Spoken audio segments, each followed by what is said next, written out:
Hey everyone, and thanks for jumping back into the cryptoverse. Today we're going to talk about Polkadot and the DOT token. If you guys like the content, please subscribe to the channel, give the video a thumbs up. Also check out the Telegram channel, which you can find a link to in the description below. Here we are again for DOT. So far it's been business as usual, continuing to climb the staircase. We keep testing the 20-day moving average. So far we keep moving up. We tested it here on December 28th at $5 and moved up. We tested it here January 12th at $8 and moved up. We tested it January 30th or so, plus or minus a couple days, at $15 to $16 and moved up. Now we tested it on February 26th at $30. So far, we're moving up. Now, I don't have to tell you guys that more than likely this will continue. As long as Bitcoin sort of does its thing, doesn't capitulate or anything like that, even a $47,000 Bitcoin is relatively bullish in terms of how far extended it is above the 20-week moving average. So in a scenario where the status quo remains unchanged, I think there's a decent probability that DOT bounces again, and hopefully we're able to put in higher numbers. This is what I'm looking for.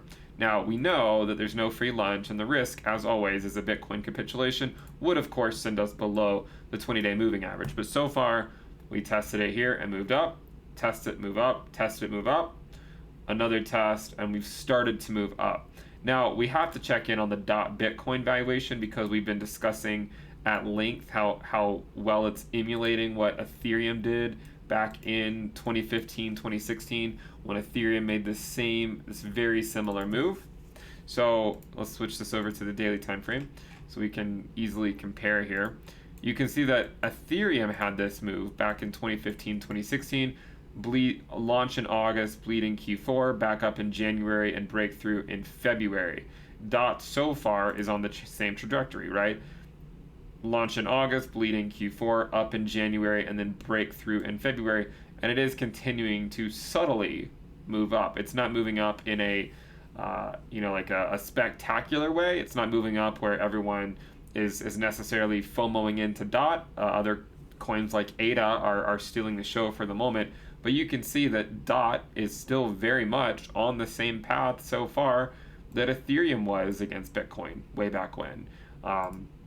So we'll continue to follow this, and I think that as long as Bitcoin holds these levels, this is likely going to continue. It's more likely to continue than not continue.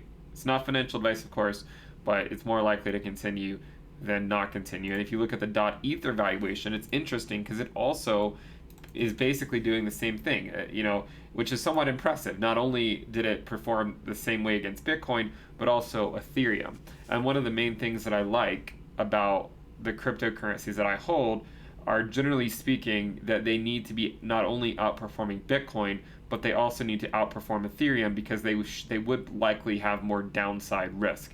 And you can see that DOT is outperforming Ethereum starting January 8th. By the way, if you guys remember, we were following DOT from as early as it launched, and even when it was going down like this, I was saying I think it's going to turn around soon. And just because we've seen these types of moves before with Ethereum, and it turned around and it did exactly the same thing, right? It turned around, it went back up to the area that it launched at, and now it's putting in new all-time highs.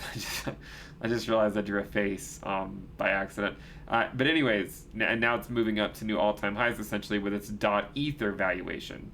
So DOT again remains to be a very strong player in the space, as I've said many times before over the last half year, that it will have a role to play this market cycle, and the narrative will drive it fairly far, in my opinion.